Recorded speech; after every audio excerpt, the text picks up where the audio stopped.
Thank you for bringing me home safely. Anze byambikolanga siya. Ebensiba nkola mbimalanga kuvuga bulungi. Nyabo. Zero sentiment azokali. It is 2K. You said 2K from Kampala to Kigoma. Nyabo mbalamu amagezi ate. Nakugabye emitwale, ndage emitwale ebiri, zeke nyini nzetegera bulungi. Can you speak the language I can understand? Nage 2K emitwale ebiri okuva Kampala paka Kigoma kati zero sentiment azompa. This is your 2K.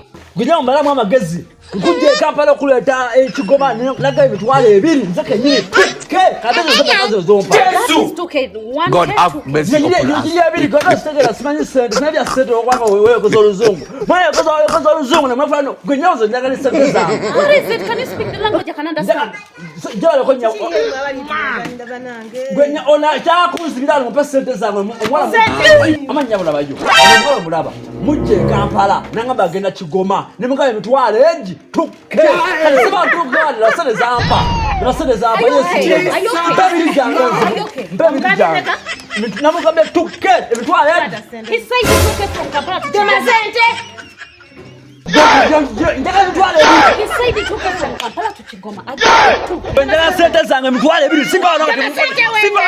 Mwe munda muloza yotegera. Ababoda boda. Mwatufula cha kumanyira. God have mercy upon us. Gwakamba sente zange. Ibe smoke ibo. Exactly. Kama sente. Mitwale ebiri. Oli musi. Mitwale ebiri. Ni tuke.